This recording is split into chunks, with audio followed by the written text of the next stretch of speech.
Ya,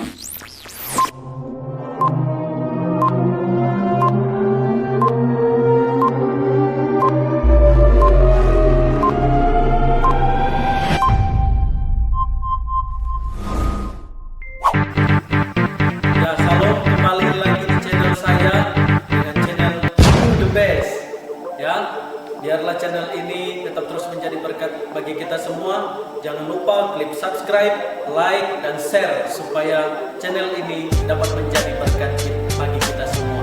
Terima kasih, Tuhan Yesus memberkati. Ya, salam bagi kita semua. Saat ini kita bersyukur kepada Tuhan sampai hari ini kita masih ada oleh karena anugerah daripada Tuhan. Saat ini kita akan merenungkan satu kebenaran firman Tuhan untuk kita supaya kita bisa diberkati oleh Tuhan dengan merenungkan kebenaran firman Tuhan ini. Saat ini saya akan membagikan kebenaran firman Tuhan dari Markus 4 pasalnya yang keempat ayatnya yang ke-35 sampai dengan 41. Dengan judul perikop angin ribut diredakan.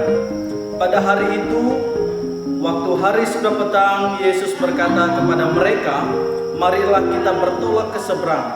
Mereka meninggalkan orang banyak itu lalu bertolak dan membawa Yesus beserta dengan mereka dalam perahu di mana Yesus telah duduk dan perahu-perahu lain juga menyertai dia.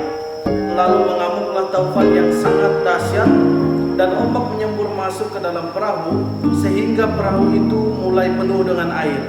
Pada waktu itu Yesus sedang tidur di buritan di sebuah tilam. Maka murid-muridnya membangunkan dia dan berkata kepadanya, "Guru, engkau tidak peduli kalau kita binasa?" Ia pun bangun, menghardik angin itu dan berkata kepada danau itu, "Diam, tenanglah." Lalu angin itu mereda dan danau itu menjadi teduh sekali. Lalu ia berkata kepada mereka, "Mengapa kamu begitu takut? Mengapa kamu tidak percaya?" Mereka menjadi sangat takut dan berkata seorang kepada yang lain, "Siapa gerangan orang ini sehingga angin dan danau pun taat kepadanya?" Nah, Bapak Ibu Saudara-saudara, dari kebenaran firman Tuhan ini kita belajar dalam pasal sebelumnya Yesus memberikan pengajaran kepada orang banyak melalui perumpamaan. Ya. Nah, dalam teks inilah Yesus memberikan pengajaran secara praktikal dalam ayat yang ke-35 sampai 41. Sebelumnya Yesus memberikan melalui pengajaran perumpamaan yang sebenarnya agak sulit. Sepertinya sulit dimengerti oleh banyak orang. Tapi di sini Yesus memberikan pengajaran kepada murid-muridnya secara praktikal. Ya, Yesus sebelumnya mengajarkan perumpamaan tentang penabur. Yesus mengajarkan tentang pelita atau menjadi terang. Yesus mengajarkan dengan perumpamaan benih yang tumbuh. Yesus mengajarkan tentang biji sesawi atau belajar tentang iman. Dalam pasal 4 ayat 35 sampai 41 inilah yang dinamakan Yesus memberikan pengajaran melalui praktek iman. Bapak Ibu Saudara, Yesus membawa murid-muridnya untuk menyeberang danau. Mereka pada saat perjalanan menyeberang danau mereka dilanda oleh badai yang besar. Mereka dikatakan bahwa mengamuk taufan yang sangat dahsyat dan ombak menyembur sampai masuk ke perahu sehingga perahu itu mulai penuh dengan air. Para murid pada saat itu mengalami kegoncangan iman. Mereka merasa takut pada saat mereka dilanda oleh badai. Mereka merasa bahwa mungkin ini sudah saatnya terakhir hidup kami. Maka mereka datang kepada Yesus. Mereka berkata, "Tuhan, Guru, engkau tidak pedulikah kalau kami binasa?" Mereka mencari Yesus. Mereka berkata kepada Yesus, "Guru, engkau tidak pedulikah kalau kami ini binasa?" Tapi Yesus bangun dan dia berkata, "Diam, tenanglah." Lalu angin itu reda dan danau itu menjadi teduh sekali.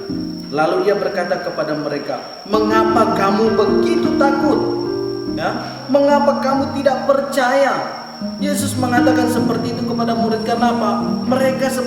Yesus sebenarnya pada saat itu mau menguji iman mereka. Apakah mereka sudah sungguh-sungguh percaya bahwa Yesus adalah Tuhan? Tapi pada kenyataannya para murid pun terheran-heran melihat apa yang Yesus lakukan. Mereka bertanya, siapakah gerangan orang ini? Padahal mereka sudah mengikut Yesus lama. Mereka masih belum mengenal Yesus secara pribadi. Maka begitulah dalam kehidupan kita.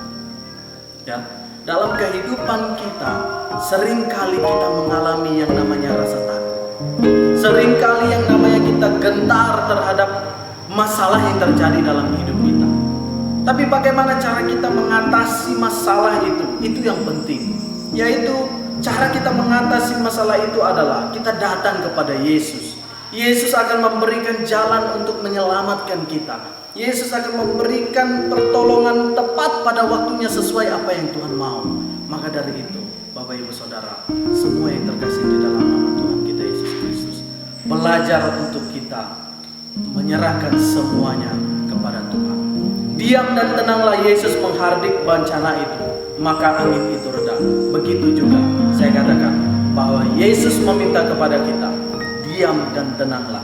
Tetapi diam dalam arti tidak pasif, tidak hanya berdiam diri, tapi kita hanya berdiam membawa diri kita kepada Tuhan. Itu yang sangat penting.